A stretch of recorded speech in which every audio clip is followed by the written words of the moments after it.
सरस्वती नमस्तुभ्यं वरदे कामरूपिणि विश्वरूपी विशालाक्षी विद्यां देहि सरस्वती। अज्ञानतिमिरान्धस्य ज्ञानाञ्जनशलाकया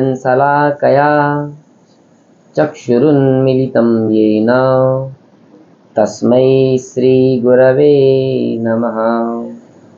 गुरुर्ब्रह्मा गुरुर्विष्णु गुरुर्देव महेश्वर गुरुः साक्षात् परब्रह्म तस्मै श्रीगुरवे नमः। नारायणं नमस्कृत्य नरं चैव नरोत्तमं देवीं सरस्वतीं व्यासं ततो जयमुदीरये। श्री गणेशाय नमः। श्री सद्गुरुचरणकमलेभ्यो नमः। पुराण पुरुषोत्तमाय नमः। आइए आप सभी सुधी विद्वज्जनों का पुरुषोत्तम महात्म्य पुराण के षष्ठम भाग में आप सभी का स्वागत है। आइए हम पुरुषोत्तम महात्म्य की कथा को सुन रहे हैं।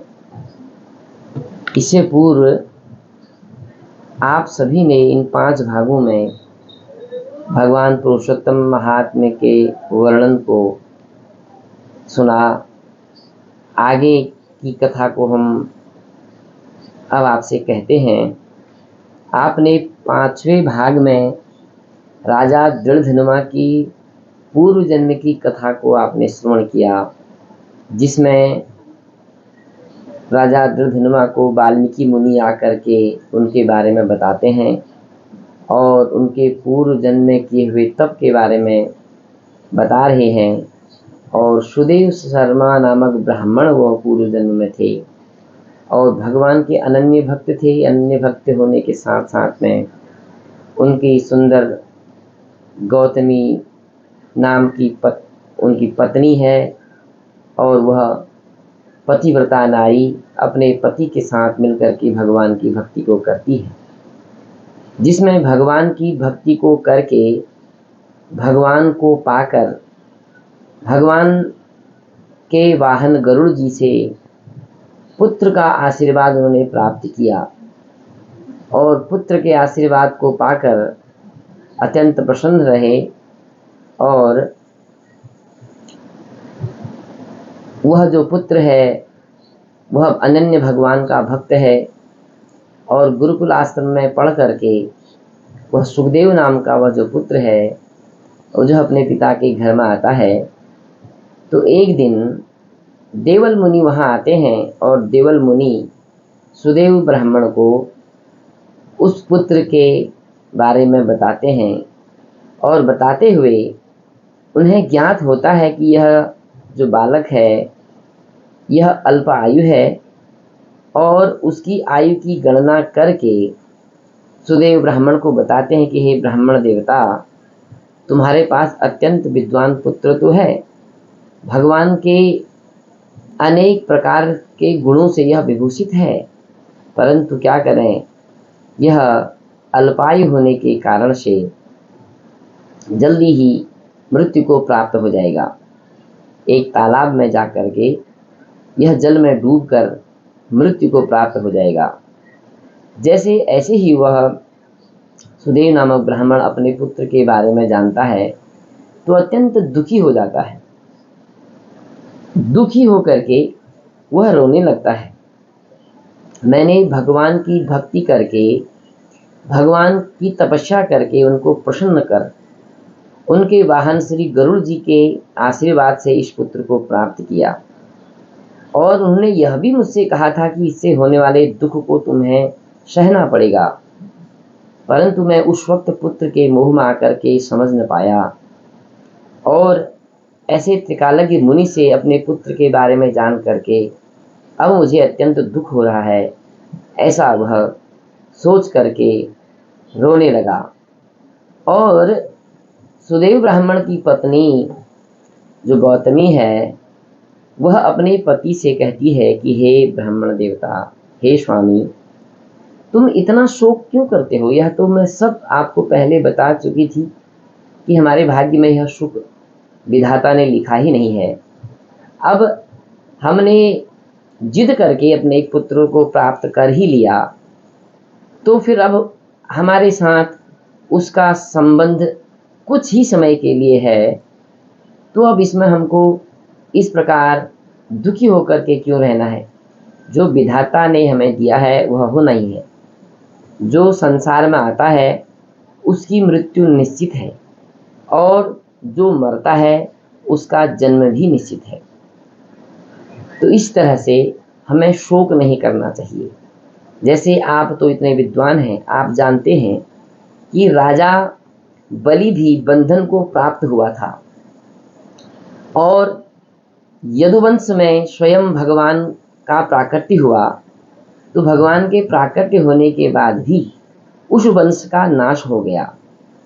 हिरण्याक्ष जो था कठिन वध को प्राप्त हुआ, वृतासुर की भी मृत्यु हुई, सहस्रार्जुन जैसे राजा का सिर काटा गया, रावण को भी उसी प्रकार से मृत्यु प्राप्त हुई। भगवान रामचंद्र भी वन में जा करके जानकी के विरह को प्राप्त हुए, और राजर्षि परीक्षित भी ब्राह्मण के श्राप को पाकर मृत्यु की ओर को गया। इसलिए हे मुनीश्वर, हे विद्वत, आपको इस प्रकार शोक नहीं करना चाहिए। इस तरह से पत्नी के समझाने से सुदेव नामक ब्राह्मण अपनी पत्नी की बात को मान करके अपने पुत्र के शोक को इस प्रकार से, अर्थात अपने पुत्र के बारे में जानकर जो जाना था उसको वह धीरे धीरे भूलने का प्रयास करने लगे, और कुछ ही समय में धीरे धीरे वह भूल भी गए। परंतु जो होनी है वह तो हो के ही रहती है। जो विधाता ने पूर्व में रच दिया है वह होना ही होना है। तो धीरे धीरे समय बीता, और समय बीतने के बाद जब उस बालक का समय या उसका काल निकट आया, तो एक समय में इधर वाल्मीकि मुनि बता रहे हैं इस कथा को कि इति सता शीतला वाचा समाकर्ण्य प्रिया मुखात सुदेवो धैर्यमालम्ब्य हरो चिंतमधारे। जब सुदेव ब्राह्मण अपने हरि का संकीर्तन करते हुए अपने सांसारिक कर्म में जब लगे थे, एक दिन वह बालक अपने छोटे छोटे से मित्रों के साथ नहाने के लिए एक बावड़ी में चले गया, और वहाँ बावड़ी में जा कर के अपने मित्रों के साथ जो है वह जल क्रीड़ा करने लगा। बार बार ग्रीष्म ऋतु में जल की क्रीड़ा को करते हुए अपने मित्रों के साथ उस तालाब में वह खेल करने लगे, और एक दूसरे के साथ हुए जल में स्वांग करने लगे।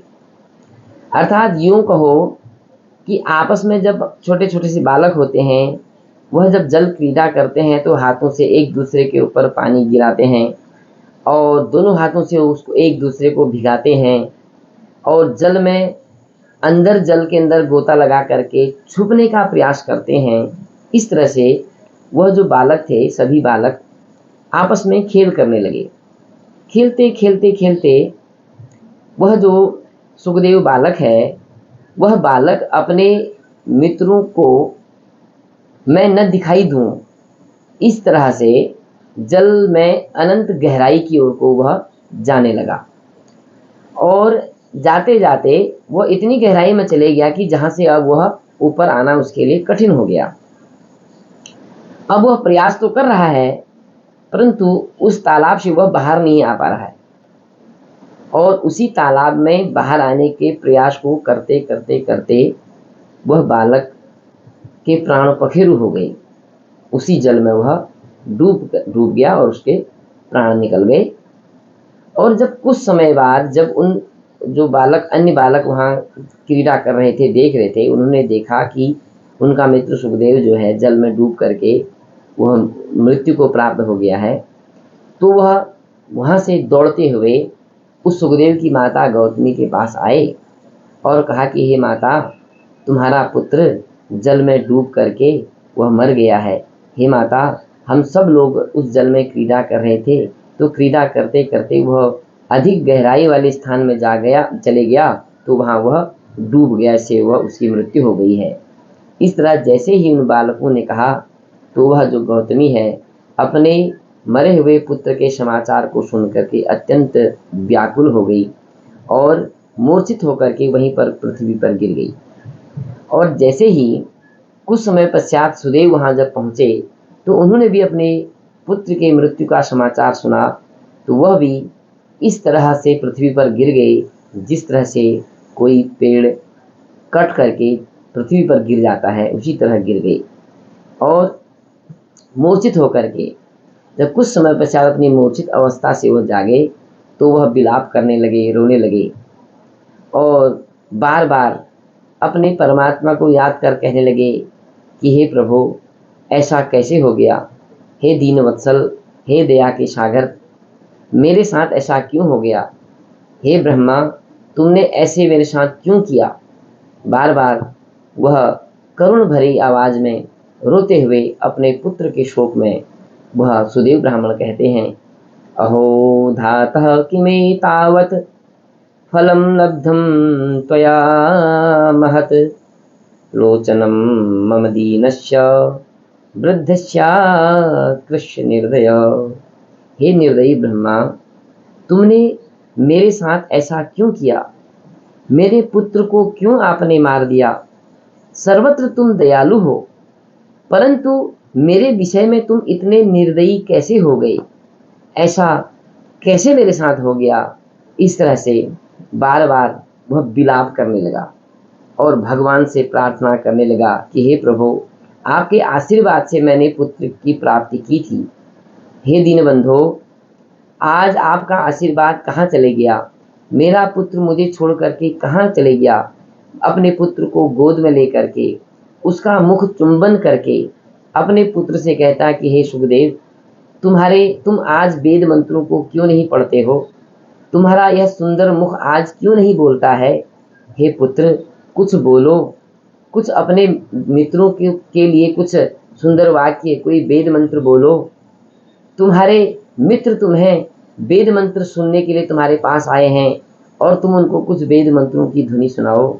इस तरह से बार बार अपने पुत्र को गोद में लेकर के विलाप कर रहा है और भगवान से प्रार्थना करता है, गोविंद विष्णु यदुनाथ नाथ श्री रुक्मणी प्राणपते मुरारे दीनानुकंपिन भगवद दयालो माम पाहि पुत्रा नलता प्रतप्तम। बार बार कहता कि हे गोविंद, हे विष्णु, हे यदुनाथ, हे रुक्मणी के पति, तुम दीनों पर दया करने वाले हो। हे दयालो, हे पुत्र, तुम पुत्र रूपी ताप से संतप्त मेरी रक्षा को करो। हे दीनवत्सल, आज आप मेरे पर दया क्यों नहीं करते हो?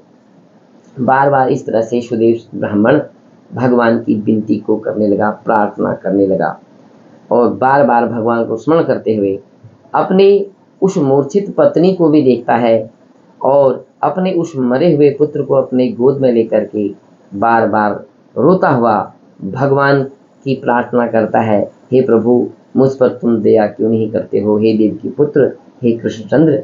इस तरह से वह बार बार भगवान की प्रार्थना को करने लगा। तब वहाँ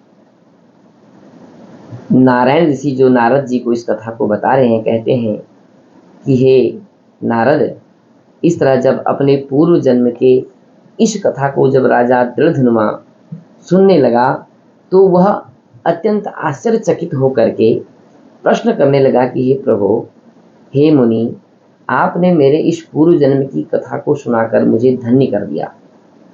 प्रभु, अब मुझे आगे की कथा बताओ। ब्रह्मस्त्वं वचो रम्यं सुधा कल्पम नवम नवम पीत्वा पीत्वा न तृप्तोस्मि भूयो वद ततः परम। हे प्रभु, मैं इस पूर्व जन्म की कथा को सुन करके तृप्त नहीं हो पा रहा हूँ। कृपा करके अब मुझे आगे को बताओ कि उस ब्राह्मण ने फिर क्या किया और उस मरे हुए पुत्र का क्या हुआ। यह सब कुछ मेरी जानने की इच्छा है, प्रभु प्रभु कृपा करके मुझे बताओ। तब वाल्मीकि मुनि उस राजा को बताते हैं कि हे राजन, एवं विलपतस्तस्य विप्रस्य जगति पते अकाल जलदोभ्यागात् गर्जयस्य दिशो दशः ववो वायुः खरस्पर्शः कंपयन्निव पर्वतान् बृहल्लसन् महाविद्युत् श्वनेनापूरयन् दिशः। भगवान वाल्मीकि राजा से कहते हैं कि हे राजन, जब वह ब्राह्मण अत्यंत विलाप कर रहे थे तो विलाप करते करते करते उसी स्थान पर वह बैठे हुए थे। सब लोग उनको देख रहे थे, परंतु उसके मरे हुए पुत्र को जब अन्य लोग उठाने लगे तो उस ब्राह्मण ने अपने मरे हुए पुत्र को उठाने नहीं दिया और भगवान से प्रार्थना करते हुए अपने गोद में ही रहने दिया। तो वाल्मीकि मुनि कहते हैं कि उसी समय में आसमान में गर्जना करते हुए बादल आ जाते हैं और अत्यंत बिजली चमकने लगती है और दसों दिशाओं में चारों तरफ बादलों से अंधेरा हो जाता है और इतनी भयंकर वृष्टि अर्थात वर्षा होने लगती है कि सभी लोग उस वर्षा को देख करके घबरा करके अपने अपने घरों की ओर चले जाते हैं। परंतु वह सुदेव ब्राह्मण अपनी पत्नी के साथ अपने उस मरे हुए पुत्र को लेकर के विलाप ही करता है, रोते रहता है और विलाप भी करता है तो भी वह भगवान का ही नाम लेता है, भगवान के ही गुणों का वह बार बार अनुमोदन करता है, बार बार भगवान के ही बारे में वह सोचता है और कहता है। तो इसी तरह से ऐसी भयानक वर्षा हुई कि वह वर्षा 1 मास तक रुकी ही नहीं, 1 महीने तक वह बारिश होते रही और उस बारिश में उस सुदेव शर्मा ब्राह्मण से और उसकी पत्नी गौतमी से उस वर्षा 1 मास की वर्षा में ऐसा व्रत हो गया कि निराहार और बिना जल पिए और बिना कुछ कार्य किए केवल भगवान के गुणों का वर्णन करते हुए भगवान की प्रार्थना करते हुए 1 मास बीत गया। तब भगवान वाल्मीकि कहते हैं कि हे राजन, श्री कृष्ण वल्लभो मासः शोभवत् पुरुषोत्तमः अजानतोपि तस्यासीत् पुरुषोत्तम सेवनम्। आहा, देखिए कितनी सुंदर बात है कि बिना जानते हुए और बिना कुछ समझते हुए अपने पुत्र के शोक में उस सुदेव शर्मा ब्राह्मण से 1 महीने तक अज्ञानवश भगवान पुरुषोत्तम के इस मास का निराहार और एक स्थान पर रह करके भगवान पुरुषोत्तम मास का सेवन अर्थात उसका उपवास उनसे हो गया और जिससे भगवान अत्यंत प्रसन्न हो गए। उसने अपने पुत्र के शोक में और कोई बात ही नहीं सोची, केवल भगवान के ही नाम का संकीर्तन किया। चाहे उसने किसी भी प्रकार से किया, परंतु उसने भगवान का ही नाम लिया और भगवान से ही प्रार्थना करी। तो अज्ञातवश उस सुदेव शर्मा ब्राह्मण से अपनी पत्नी के साथ एक ही जगह पर बारिश में भीगते हुए रोज स्नान होते रहा और भगवान का व्रत होते रहा। तो 1 मास तक उस ब्राह्मण ने अपने पुत्र के मरे हुए पर विलाप करते हुए केवल भगवान का ही नाम लिया और पुरुषोत्तम मास का व्रत हो गया। और भगवान कहते हैं कि मैं जितना प्रसन्न अपने भक्ति को देख करके हो जाता हूँ या मेरे भक्त के लिए जो प्रार्थना करता है, जितना प्रसन्न मैं उससे होता हूँ, उससे अधिक स्वयं मेरी भक्ति करने पर मैं उतना प्रसन्न नहीं होता जितना मेरा कोई भक्त हो, उसके प्रति कोई आस्था रखे तो मुझे उतनी प्रसन्नता होती है।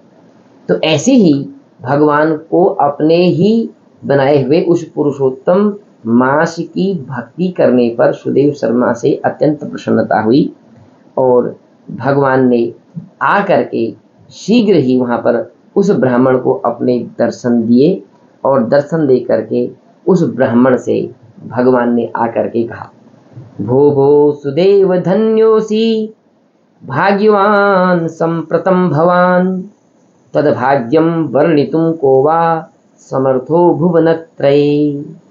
भगवान कहते हैं कि हे सुदेव शर्मा, हे ब्राह्मण देवता, तुम धन्य हो।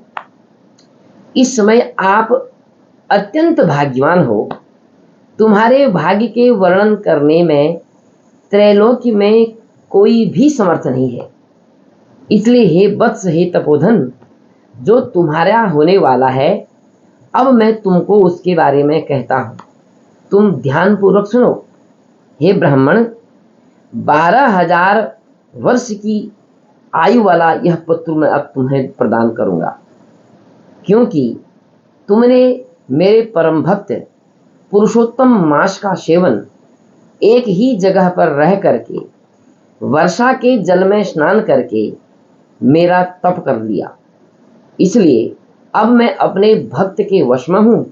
इस भक्त के वश में होने के कारण से मैं तुम्हें इस तुम्हारे मरे हुए पुत्र को जीवित करता हूं और 12,000 वर्ष की आयु इसको प्रदान करता हूं और इस आयु में यह जो तुम्हारा पुत्र है अत्यंत भगवान का भक्त रहेगा और यह पुत्र तुम्हें बहुत सारे सुखों को देगा और इसके सुखों से तुम अत्यंत आनंदित होगे और यह तुमको अत्यंत तप करने से तुम्हें भगवान के परम धाम को प्राप्त कराएगा और इस पुत्र के तप से, इसके यज्ञों से हे ब्राह्मण देवता, तुम्हें अत्यंत भगवान का गोलोक प्राप्त होगा और देवताओं के 10,000 जो वर्ष होते हैं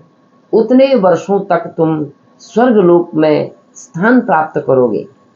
हे ब्राह्मण देवता, पूर्व में मैं तुम्हारे भाग्य को जान करके तुम्हें पुत्र प्राप्त का वरदान नहीं दे पाया, परंतु मेरे परम भक्त गरुड़ जी ने तुम्हारी भक्ति को देख करके तुम्हें स्वयं पुत्र का वरदान दिया और तुम्हें यह भी कहा कि इस पुत्र से होने वाले दुख का तुम्हें सामना करना पड़ेगा। फिर भी तुम्हें अपनी जिद के कारण से पुत्र का वरदान तो प्राप्त हुआ और जिसके भाग्य में जो नहीं होता है, यदि वो बलात् या जिद करके किसी चीज को प्राप्त कर लेता है तो वह दुख को प्राप्त होता है। हे ब्राह्मण देवता, तुम्हें इसके बारे में एक प्राचीन इतिहास में बताता हूँ। अत्र ते कथयिष्यामि इतिहासं पुरातनम मार्कंडेयेन मुनिना पुरा प्रोक्तम रघुम नृपम। भगवान कहते हैं कि हे ब्राह्मण देवता, पूर्व में मार्कंडेय मुनि ने स्वयं राजा रघु को इस कथा के बारे में विस्तार पूर्वक बताया था कि एक समय में धनुर नाम के एक मुनि थे। उन्होंने पुत्र रूप का मानसिक चिंता से जले हुए देख करके दुखी होकर के अमर पुत्र की प्राप्ति के लिए यज्ञ किया और 1000 वर्ष बीत जाने पर जब धनुर्मुनि से देवता प्रसन्न हो गए, जब 1000 वर्ष तक उस धनुर्मुनि ने देवताओं के लिए तप किया था, तो 1000 वर्ष तक उस तप से प्रसन्न होकर के देवताओं ने धनुर्मुनि को प्रसन्न होकर के वर देने का प्रयास किया और कहा, हे मुनिवर, तुम अपने लिए श्रेष्ठ वर को मांगो, तुम्हें अब क्या चाहिए।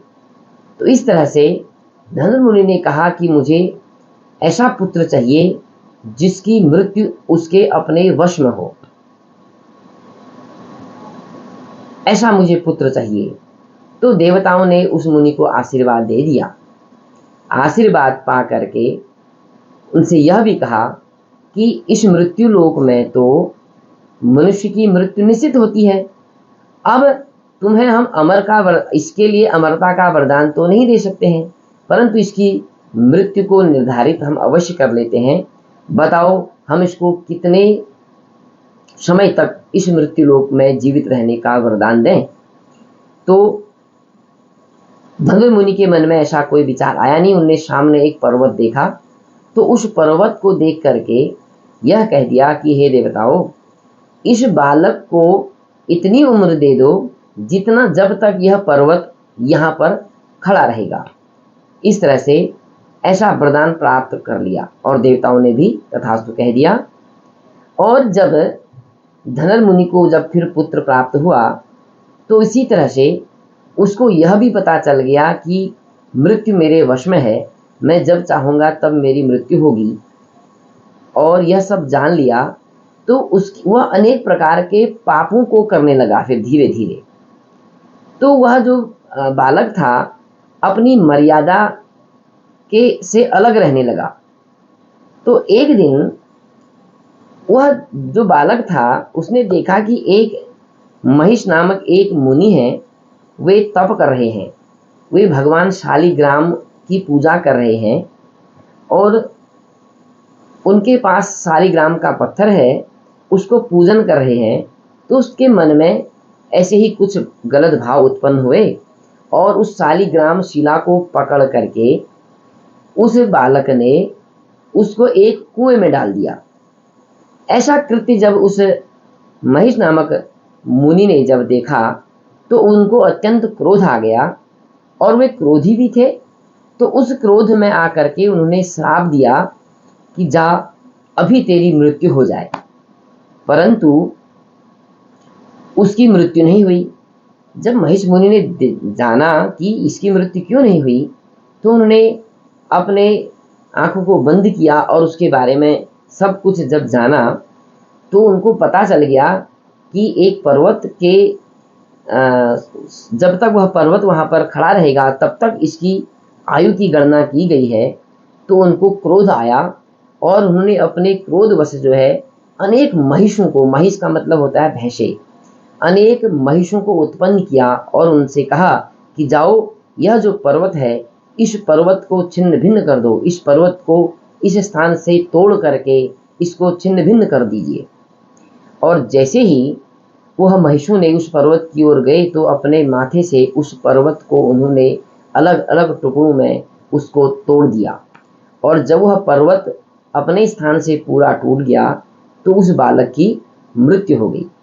तो भगवान कहते हैं कि हे ब्राह्मण देवता, तो अनायास जिद करके जब कोई चीज प्राप्त होती है तो उससे अत्यंत कष्ट प्राप्त होता है, परंतु आपके भाग्य से और मेरे भक्त पुरुषोत्तम मास के कारण अब तुम अत्यंत सुख को प्राप्त होगे। मैंने इस बालक को 12,000 वर्ष की अब उम्र दे दी है, इसलिए इन 12,000 वर्षों तक तुम अत्यंत सुख का भोग अपने पुत्र के साथ करोगे और इस पुत्र के तप के कारण से तुम परलोक को प्राप्त होकर के अनेक सुखों का जब भोग करोगे और स्वर्ग लोक में रह करके जब पुनः तुम नूतन जन्म इस संसार में लोगे तो तुम एक महाप्रतापी राजा बनोगे और अपने इस पुण्योदय के कारण तुम उस समय 10,000 वर्ष तक राज करोगे। और जब तुम अपने राजपाठ में संलग्न होकर के भगवान विष्णु को तुम भूल जाओगे तो यही पुत्र तुमको शुक रूप में, शुक पक्षी के रूप में आकर के तुम्हें तुम्हारे तत्व के बारे में कहेगा और उस तत्व को जान करके फिर तुम्हारे पास स्वयं वाल्मीकि मुनि आएंगे और तुम्हें तुम्हारे प्रारब्ध के बारे में बता करके, तुम्हारे पुण्यों को बता करके पुनः तुम्हें तत्व के बारे में जानने के लिए कहेंगे और तुम उस तत्व को जान करके अत्यंत संतोष, अत्यंत सुख का भोग करके और जो तुम्हारी जो पत्नी जो यह गौतमी है, यह गौतमी पत्नी भी उस समय में तुम्हारे साथ गुणवती नाम की सुंदरी के नाम से विश्व में विख्यात होगी, और उसी पत्नी के साथ मिलकर के तुम पुनः भगवान की भक्ति को करोगे। इस तरह से भगवान वाल्मीकि ने यह कथा राजा दुर्धनुमा को बताई, और सुदेव शर्मा को भगवान ने यह उपदेश दे करके उसको धन्य किया, और उसका जो दुख था उस दुख को दूर किया। तो अब आप यह निश्चित रूप से जान गए होंगे कि अनायास भी जब पुरुषोत्तम मास में आकर के, जब इस अधिक मास में जो व्यक्ति भूलवश भी इसके व्रत को कर ले, इसमें भगवान के संकीर्तन को कर ले, भगवान के गुणों के को जान ले और सदैव उनका स्मरण कर ले, तो भगवान की भक्ति से प्राप्त हो जाती है, और भगवान उसको स्वयं आकर के वरदान देते हैं। और इस कली काल में भी इस व्रत का बहुत ही महत्व बताया हुआ है। इसलिए इस कलयुग में, इस पुरुषोत्तम मास में जो मनुष्य विधिवत सकाम या निष्काम भगवान की भक्ति को करता है, उनके व्रत को करता है और उनके पूजन को करता है, जप करता है, तप करता है, दान करता है, तो भगवान उसको अनन्य आशीर्वाद देते हैं और भगवान के लोक को वह प्राप्त होता है। इसलिए मित्रों, आप सभी से मेरा निवेदन है, आपने इस पुरुषोत्तम महात्म्य के इस कथा को सुना और आगे भी अभी सुनेंगे। अभी इसमें कुछ अध्यायों की कथा और हैं जो बड़ी रोचक कथाएं हैं। उन रोचक कथाओं को सुन करके आपको अत्यंत आनंद आएगा और भगवान की भक्ति भी अवश्य आपको प्राप्त होगी। इसलिए आपने इस वर्ष, इस श्रावण मास में, देखिए ये अभी आपने कथा सुनी थी कि 1 वर्ष तक वर्षा होकर के सुदेव नामक ब्राह्मण को ऐसा सदगति प्राप्त हुई, भगवान का आशीर्वाद प्राप्त हुआ। तो इसी प्रकार से ये समझिए कि इस श्रावण मास में बरसात के समय में ही यह पुरुषोत्तम मास प्राप्त हुआ है। तो इस पुरुषोत्तम मास को मलिन न कह के या इसकी अवहेलना न करके भगवान का पूजन करना चाहिए, भगवान की भक्ति करनी चाहिए और अपने सभी जानने वालों को इस मास के बारे में कहना चाहिए कि यह अति उत्तम और अत्यंत पवित्र और सभी मासों का राजा और भगवान की भक्ति को प्राप्त कराने वाला और भगवान के लोक को प्राप्त करने वाला यह मास है। इसलिए अधिक से अधिक होकर के जितना भी हो सके इसमें भगवान का स्मरण करते हुए उस परमात्मा का चिंतन करना चाहिए और इस मास का व्रत करना चाहिए। आप सभी को इस पुरुषोत्तम मास के बारे में समझ में अब आ रहा होगा। इसलिए आप सभी लोग इस मास का व्रत करें और व्रत करके अपने पुण्यों का उदय करें। हमारे जब पुण्यों का उदय होता है तो हमें तत्पश्चात भगवान की भक्ति प्राप्त होती है और भगवान का लोक प्राप्त होता है। अब आप सभी लोगों से मेरा निवेदन होगा कि इस मास में आप अनन्य भगवान की भक्ति को करें और आप सभी लोगों को मेरा बहुत बहुत हृदय से धन्यवाद है कि आप लोग बहुत ही भक्ति रूप होकर के इस कथा को श्रवण कर रहे हैं। इस कथा को श्रवण करने का फल आपको प्राप्त हुए, ऐसा मैं भगवान से प्रार्थना करूंगा। और आप सब लोग इसी तरह से मेरे YouTube चैनल पर आकर के इस पुरुषोत्तम मास की कथा को आप सुनेंगे और आगे भी अभी इसके कुछ अध्याय की कथा और हैं, उनको आप सुनने के लिए रोज़ मेरे YouTube चैनल पर आएंगे। और जो लोग मेरे YouTube चैनल को जिन्होंने सब्सक्राइब नहीं किया है वो इसको सब्सक्राइब करके और बेल आइकन दबा करके हमारे आने वाले अनेक विषयों के बारे में वो फिर जानेंगे। इसलिए जिन्होंने सब्सक्राइब कर दिया है वह तो सुन ही रहे हैं, और वो लोग इस तरह से और भगवान के ऐसे अनेक रूपों का वर्णन जानने के लिए इसका प्रचार करें और प्रचार करके भगवान की भक्ति को प्राप्त करें। इसी तरह से आप सभी लोगों का हृदय